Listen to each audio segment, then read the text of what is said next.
GameStop 623. In there, for that index, it's hard because they're not all quite so up and down on that system. It's more like I'll show you a magic trick. GameStop betting. You know, you put money on certain cards, you're good with it. You could say, well, that's the choice on the bet, but is it really? Because then you have a thaumialistic Y version of I'm gonna watch what I do here, post it on the internet in 3 moves over 6 months. You know, and make a ching over 1 move inside of that system in 3 sets, right? And say I've made money here.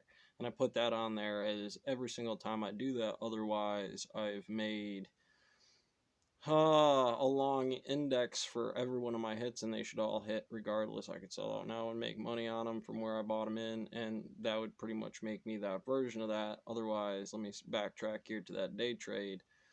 When the GameStop is the mountain and the game is amount of movement that is an up and down, somebody put money in there for an institution, the big bears inside of there, they can actually leave a depression in the snow deep enough to say whatever keter that is, man, bear pig jumped out, you know, in terms of this wiggly squiggly line means a day trader of one stock in Twitter to relative to anything else that might be in that competitive nature of they had money in it.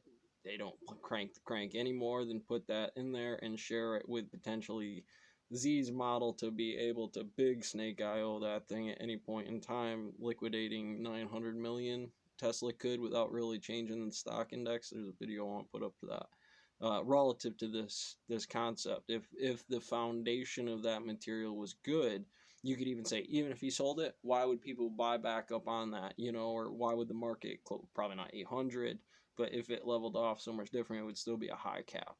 And over that long index, you're just going to run the day cap. Otherwise, you're going to get the mountain, and the meme cap pushes that. It says, well, they're going to shut this down. Any more above this number on this line on a triangulation, plumb bob right here, says I want to be out, you know, given any angles hanging from it here. If things correlate to that kind of offset, you can get in some loops. They make a gravity wave. If you're going to use some of that dark matter stuff, or the way it couldn't, you know, it doesn't, it never could, and it just clips it off. But it changes this pressure radically, like because density was here and then it changed in volume in some way based on the, it gets weird with sheets and pressure differentials and stuff. But basically, those are the games. That's the target on the shiny of the HUD. Moving it, G. Try and write it down in your book. While playing the game right here and separating MIT numbers. That's the L bracket you need right there now. That's the target on the keyhole. She's asking questions about things. And as I specified before,